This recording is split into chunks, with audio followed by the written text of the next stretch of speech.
E aí, rapaziada, 100%. O nosso próximo tópico agora é receptores elétricos. Vou te mostrar direitinho, passo a passo, como que eles funcionam, qual a cara deles, como eles entram no circuito e o que você tem que fazer quando eles aparecerem. Então, segue aqui, acompanha comigo, roda a vinheta.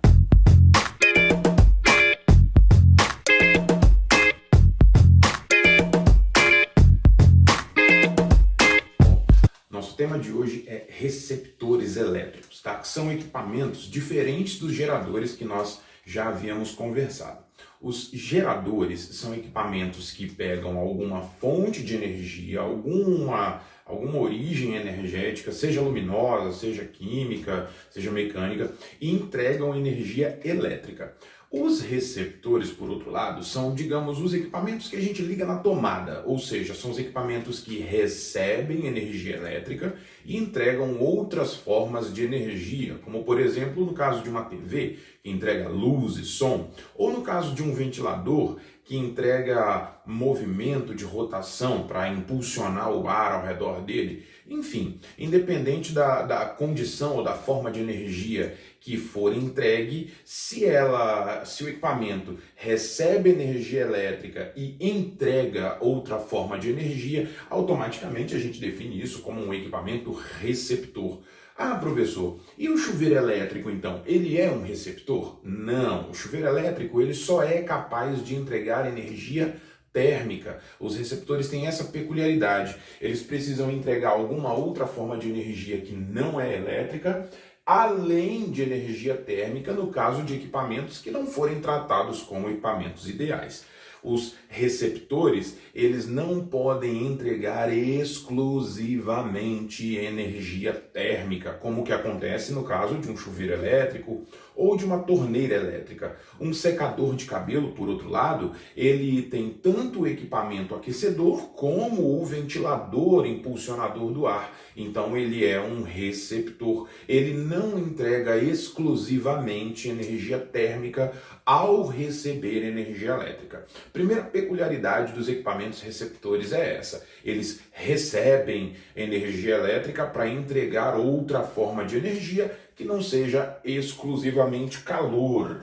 Então, nesse caso, há uma parcela de energia entregue, que é a parcela de energia que eu vou aproveitar. Então, essa daqui seria, digamos, a minha parcela útil de energia, enquanto a energia elétrica recebida é aquilo que eu vou chamar de total, porque é o que está entrando no sistema para ficar à disposição, e desse total é que eu vou aproveitar uma parte, e talvez, se for o caso, uma parte será dissipada na forma de calor, na forma de energia térmica. Então, como que eu represento um equipamento desse dentro dos nossos sistemas elétricos, digamos assim? Acompanhe aqui. Um equipamento receptor elétrico, então, ele deve ser representado por um circuito muito parecido com esse circuitinho que eu coloquei aqui. O que temos dentro desse circuito? Uma força contra-eletromotriz, que na verdade é uma diferença de potencial, e temos também uma resistência interna do equipamento. Essa resistência interna será responsável por fazer a transformação de energia elétrica em energia térmica, a depender, claro, da quantidade de corrente que vai passar por ela. Quanto mais corrente passar pela resistência interna, maior a quantidade de energia transformada em calor.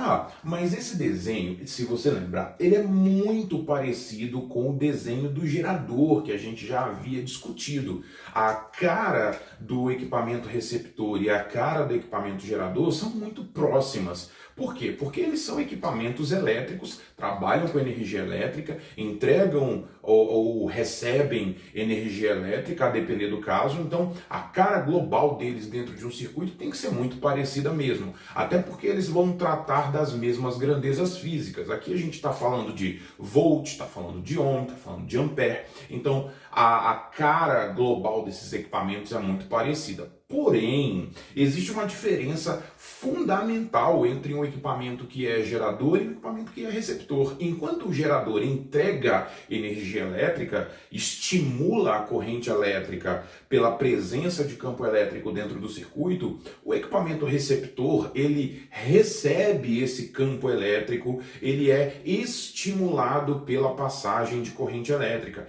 Então, diferentemente do que acontece com o gerador, no caso do receptor, a corrente elétrica deve ser recebida pelo equipamento, ou seja, a corrente elétrica deve chegar na placa positiva do equipamento.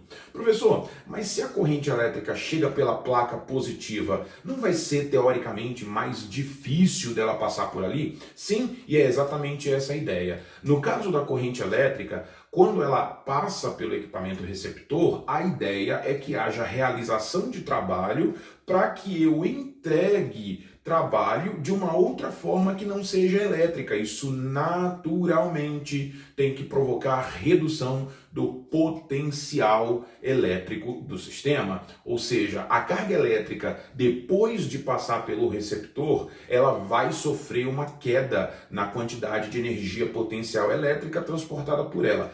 Porém, por outro lado, essa queda não está associada à transformação de calor, como é o que acontece no caso de um equipamento resistor. Na condição de receptor, a corrente elétrica passa pelo equipamento receptor e perde potencial elétrico, como consequência, perde energia potencial elétrica também. Então, por esse motivo é que eu acabo entregando outra forma de energia não elétrica para aquele equipamento que você escolheu ser o seu equipamento receptor. Então, aqui o que acontece é o seguinte: nós vamos ligar esse equipamento receptor por esses terminais A e B, seriam aqueles dois pauzinhos lá da tomada, tá? E nesses terminais A e B é que vai acontecer, por esses terminais A e B, é que vai acontecer a entrada, o fornecimento de energia elétrica. Então, nesse caso, a diferença de potencial que entra por esses terminais, essa diferença de potencial UAB, diferentemente do que acontece no caso do gerador, essa diferença de potencial é a fornecida para o equipamento. Então essa é a diferença de potencial total.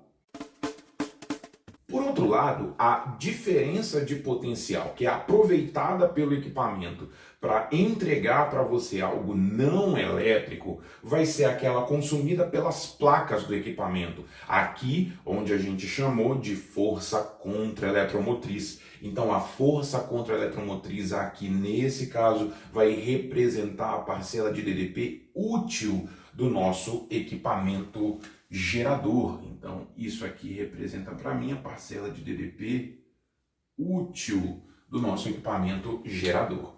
E, obviamente, pela resistência interna do equipamento, é que haverá a dissipação de energia elétrica na forma de calor. Então, de uma maneira global, nós podemos escrever a DDP ou as DDPs envolvidas num equipamento receptor, mais ou menos desse modo aqui. A gente pode dizer, então, que a DDP total é igual a DDP útil mais a DDP dissipada pelo equipamento. Aqui, nenhuma novidade. Isso nada mais é do que a conservação da energia para esse caso, para esse sistema, para esse equipamento receptor. A DDP total é representada por essa diferença de potencial UAB. Então, DDP total, UAB, é a DDP fornecida ao equipamento para que ele funcione corretamente.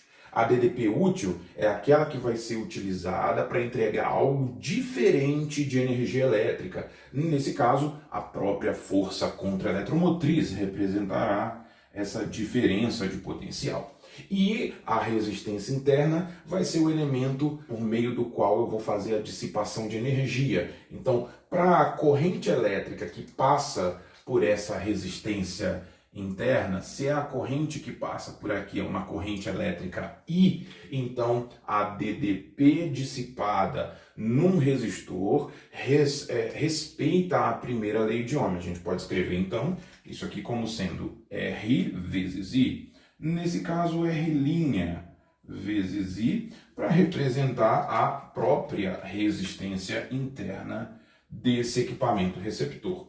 Essa equação chamamos de equação do receptor, tá? É a equação que relaciona a DDP total, a DDP útil e a DDP dissipada no equipamento. Mais importante do que saber essa equação decorada é conhecer os elementos que compõem esse sistema e a finalidade, a funcionalidade de cada um desses elementos.